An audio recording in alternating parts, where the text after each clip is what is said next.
Like teacher, like pupil. On the short journey back to the shack, Sanosuke rattled on and on about his dreams to the future. But that night, when Musashi told him he should be ready to bid farewell to the only home he had ever known, he became wistful. They sat up late, and Sanosuke, misty-eyed and speaking in a soft voice, shared his memories of his parents and grandparents. In the morning, while they were preparing to move out, Musashi announced that henceforth he would call Sanosuke Iori. If you're going to become a samurai, he explained, it's only proper that you take your grandfather's name. The boy was not yet old enough for his coming-of-age ceremony, when he would normally have been given his adult name. Musashi thought taking his grandfather's name would give him something to live up to. Later, when the boy seemed to be lingering inside the house, Musashi said quietly but firmly, Iori, hurry up. There's nothing you need in there. You don't want reminders of the past. Iori came flying out in a kimono barely covering his thighs, a groom's straw sandals on his feet, and a cloth wrapper containing a box lunch of millet and rice in his hand. He looked like a little frog, but he was ready and eager for a new life. Pick a tree away from the house and tie the horse up, Musashi commanded. You may as well mount it now. Do as I say. Yes, sir. Musashi noted the politeness. It was a small but encouraging sign of the boy's readiness to adopt the ways of the samurai in place of the slovenly speech of peasants. Iori tied up the horse and came back to where Musashi was standing under the eaves of the old shack, gazing at the surrounding plain. What's he waiting for, wondered the boy. Putting his hand on Iori's head, Musashi said, This is where you were born and where you acquired your determination to win. Iori nodded. Rather than serving as second lord, your grandfather withdrew from the warrior class. Your father, true to your grandfather's dying wish, contented himself with being a mere farmer. His death left you alone in the world, so the time has come for you to stand on your own feet. Yes, sir. You must become a great man. I'll try. Tears sprang into his eyes. For 3 generations, this house sheltered your family from wind and rain. Say your thanks to it, then say goodbye, once and for all, and have no regrets. Musashi went inside and set fire to the hovel. When he came back, Iori was blinking back his tears. If we left the house standing, said Musashi, it'd only become a hideout for highwaymen or common thieves. I'm burning it to keep men like that from desecrating the memory of your father and grandfather. I'm grateful. The shack turned into a small mountain fire, then collapsed. Let's go, said Iori, no longer concerned with the relics of the past. Not yet. There's nothing else to do here, is there? Musashi laughed. We're going to build a new house on that knoll over there. New house? What for? You just burned the old one down. That belonged to your father and grandfather. The one we build will be for us. You mean we're going to stay here? That's right. We're not going to go away somewhere and train and discipline ourselves? We'll do that here. What can we train ourselves for here? To be swordsmen, to be samurai, we'll discipline our spirits and work hard to make ourselves into real human beings. Come with me and bring that axe with you. He pointed to a clump of grass where he had put the farm tools. Shouldering the axe, Iori followed Musashi to the knoll, where there was a few chestnut trees, pines, and cryptomedias. Musashi, stripping to the waist, took the axe and went to work. Soon he was sending up a veritable shower of white chips of raw wood. Iori watched, thinking, maybe he's going to build a dojo. Or are we going to practice out in the open? One tree fell, then another and another. Sweat poured down Musashi's ruddy cheeks, washing away the lethargy and loneliness of the past few days. He had conceived of his present plan while standing by the farmer's fresh grave in the tiny burial ground. I'll lay down my sword for a time, he had decided, and work with a hoe instead. Zen, calligraphy, the art of tea, painting pictures, and carving statues were all useful in perfecting one's swordsmanship. Couldn't tilling a field also contribute to his training? Wasn't his broad tract of earth waiting for someone to bring it under cultivation, a perfect training hall? By changing inhospitable flatlands into farmlands, he would also be promoting the welfare of future generations. He lived his whole life like a mendicant Zen priest, on the receiving end, so to speak, depending on other people for food, shelter, and donations. He wanted to make a change, a radical one, since he'd long suspected that only those who had actually grown in their own grain of vegetables really understood how sacred and valuable they were. Those who hadn't were like priests who did not practice what they preached, or swordsmen who learned combat techniques but knew nothing of the way. As a boy, he had been taken by his mother into the fields and had worked alongside tenants and villagers. His purpose now, however, was more than to just produce food for his daily meals. He sought nourishment for his soul. He wanted to learn what it meant to work for a living, rather than beg for one. He also wanted to implant his own way of thinking among the people of the district. As he saw it, by surrendering the land to weeds and thistles and giving in to storms and floods, they were passing on their hand-to-mouth existence from generation to generation, without ever opening their eyes to their own potentialities and those of the land around them. Iori, he called, get some rope and tie up this timber, then drag it down to the riverbank. When that was done, Musashi propped his axe against the tree and wiped his sweat off his forehead with his elbow. He then went down and stripped the bark off the trees with a hatchet. When darkness fell, he built a bonfire with the scraps and found blocks of wood to use as pillows. "Interesting work, isn't it?" said Musashi. With perfect honesty, Iori answered, "I don't think it's interesting at all. I didn't have to become your pupil to learn how to do this. You'll like it better as time goes on." As autumn waned, the insect voices faded into silence. Leaves withered and fell. Musashi and Iori finished their cabin and addressed themselves to the task of making the land ready for planting. One day, while he was surveying the land, Musashi suddenly found himself thinking that it was like a diagram of the social unrest that lasted for a century after the Onin War. Such thoughts aside, it was not an encouraging picture. Unknown to Musashi, Hotengahara had over the centuries been buried many times by volcanic ash from Mount Fuji, and the Tone River had repeatedly flooded the flatlands. When the weather was fair, the land became bone dry, but whenever there were heavy rains, the water carved out new channels, carrying great quantities of dirt and rock along with it. There was no principal stream into which the smaller ones flowed naturally, the nearest thing to this being a wide basin that lacked sufficient capacity to either water or drain the area as a whole. The most urgent need was obvious, to bring the water under control. Still, the more he had looked, the more he had questioned why the area was undeveloped. It won't be easy, he thought, excited by the challenge it posed. Joining water and earth to create productive fields was not much different from leading men and women in such a way that civilization might bloom. To Musashi, it seemed that his goal was in complete agreement with his ideals of swordsmanship. He had come to see the way of the sword in a new light. A year or two earlier, he had wanted only to conquer all rivals, but now the idea that the sword existed for the purpose of giving him power over other people was unsatisfying. To cut people down, to triumph over them, to display the limits of one's strength, seemed increasingly vain. He wanted to conquer himself, to make life itself submit to him, to cause people to live rather than to die. The way of the sword should not be used merely for his own perfection. It should be a source of strength for governing people and leading them to peace and happiness. He realized his grand ideals were no more than dreams, and would remain so as long as he lacked the political authority to implement them. But here, in this wasteland, he needed neither rank nor power. He plunged into the struggle with joy and enthusiasm. Day in and day out, stumps were uprooted, gravel sifted, land leveled, soil and rocks made into dikes. Musashi and Iori worked from before dawn until after the stars were shining bright in the sky. Their relentless toil attracted attention. Villagers passing by often stopped, stared, and commented. "What do you think they're doing? How can they live in a place like that? Isn't that boy old Sanemon's son?" Everyone laughed, but not all let it go at that. One man came out of genuine kindness and said, "I hate to tell you this, but you're wasting your time. You can break your backs making a field here, but one storm and it'll be gone overnight." When he saw they were still at it several days later, he seemed a bit offended. "All you're doing here, I tell you, is making a lot of water holes where they won't do any good." A few days later, he concluded that the strange samurai was short on brains. "Fools!" he shouted in disgust. The next day brought a whole group to heckle. "If anything could grow here, we wouldn't sweat under the blazing sun working our own fields, poor as they are. We'd sit home and play the flute. And there wouldn't be any famines. You're digging up the place for nothing. Got the sense of a pile of manure." Still hoeing, Musashi kept his eyes on the ground and grinned. Iori was less complacent, though Musashi had earlier scolded him for taking peasants seriously. "Sir," he pouted, "they all say the same thing. Pay no attention." "I can't help it," he cried, seizing a rock to throw at their tormentors. An angry glare from Musashi stopped him. "Now, what good do you think that would do? If you don't behave yourself, I'm not going to have you as my pupil." Iori's ears burned at the rebuke, but instead of dropping the rock, he cursed and hurled it at a boulder. The rock gave off sparks as it cracked in two. Iori tossed his hoe aside and began to weep. Musashi ignored him, though he wasn't unmoved. "He's all alone, just as I am," he thought. As though in sympathy with the boy's grief, a twilight breeze swept over the plain, setting everything astir. The sky darkened and raindrops fell. "Come on, Iori, let's go in," called Musashi. "Looks like we're in for a squall." Hurriedly collecting his tools, he ran for the house. By the time he was inside, the rain was coming down in gray sheets. "Iori!" he shouted, surprised that the boy had not come with him. He went to the window and strained his eyes toward the field. Rain spattered from the sill onto his face.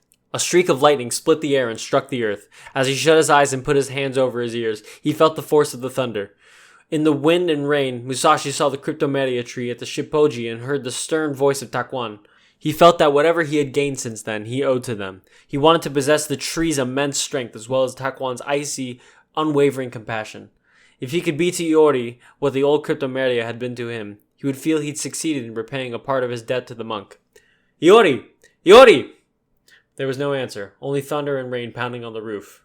Where could he have gone, he wondered, still unwilling to venture outside. When the rain slackened to a drizzle, he went out. Iori had not moved an inch. With his clothes clinging to his body and his face still screwed up in an angry frown, he looked rather like a scarecrow. How could a child be so stubborn? Idiot! Musashi chided. Get back into the house. Being drenched like that's not exactly good for you. Hurry up before rivers start forming. Then you won't be able to get back.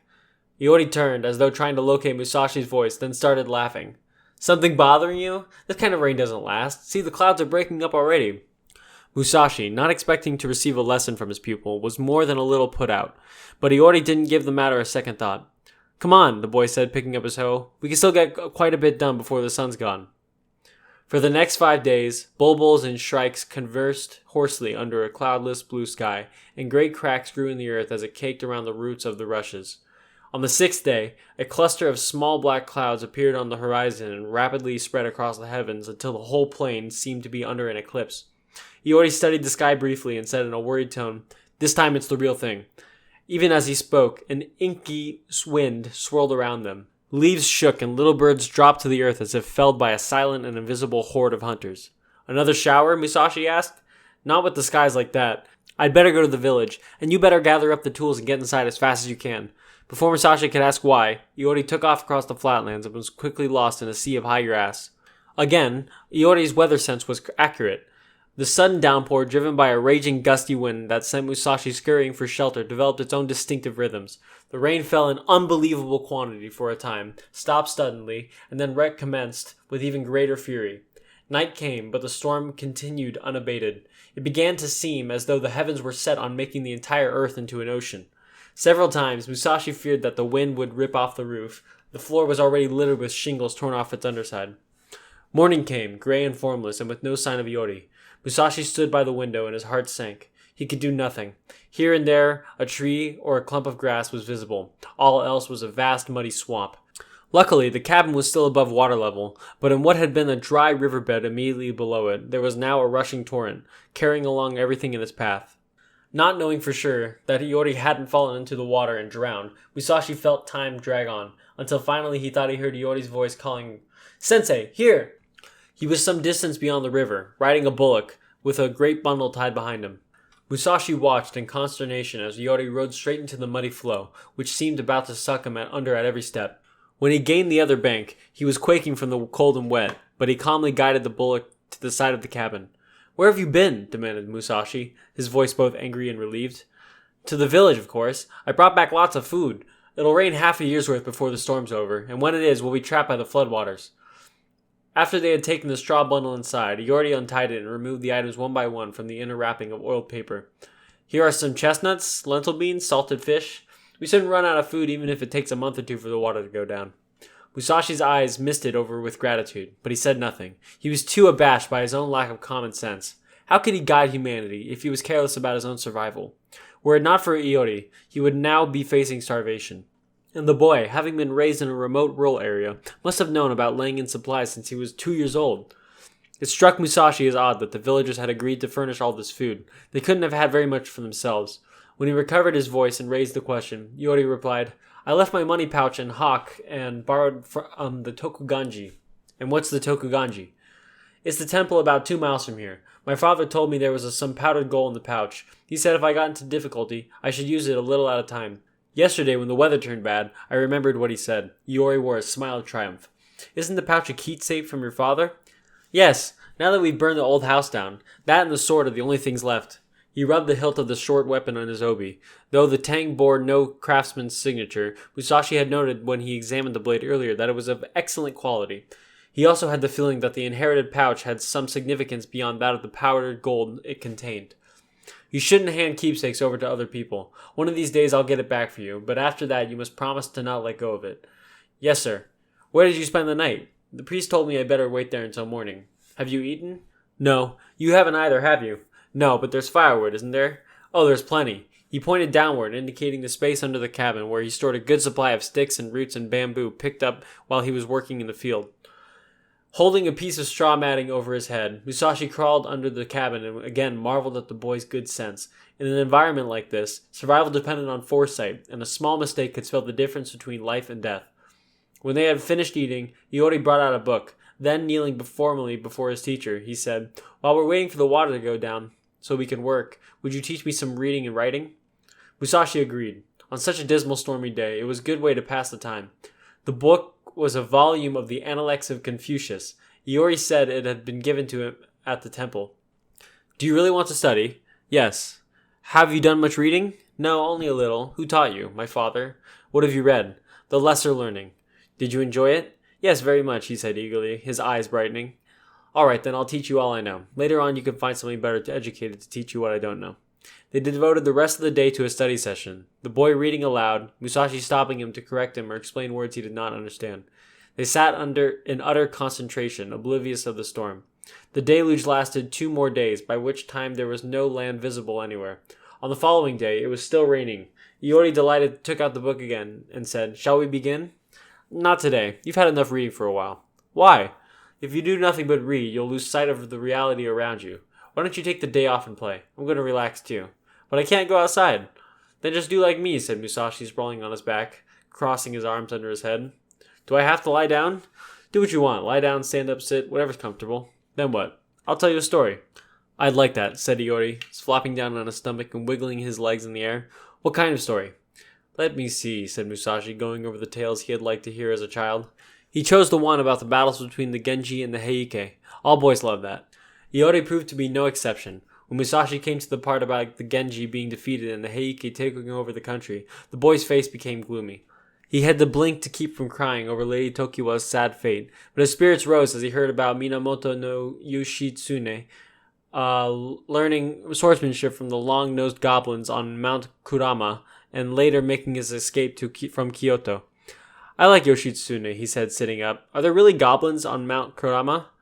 "Maybe. Anyway, there are people in this world who might as well be goblins, but the ones who taught Yoshitsune weren't real goblins." "What were they?" "Loyal vassals of the defeated Genji. They couldn't come out in the open while the Heike were in power, so they stayed hidden in the mountains until their chance came." "Like my grandfather?" "Yes, except he waited all his life and his chance never came. After Yoshitsune grew up, the faithful Genji followers who had looked after him during his childhood got the opportunity they had prayed for. I'll have a chance to make up for my grandfather, won't I?" "I think it's possible." "Yes, I really think so." He pulled Iori to him, lifted him up, and balanced him on his hands and feet like a ball. "Now try being a great man," he laughed. Iori giggled and stammered. You're a goblin too. Stop it, I'll fall." He reached down and pinched Musashi's nose. On the 11th day, it finally stopped raining. Musashi chafed to be out in the open, but it was another week before they were able to return to work under a bright sun. The field they had so arduously carved out in the wilderness had disappeared without a trace.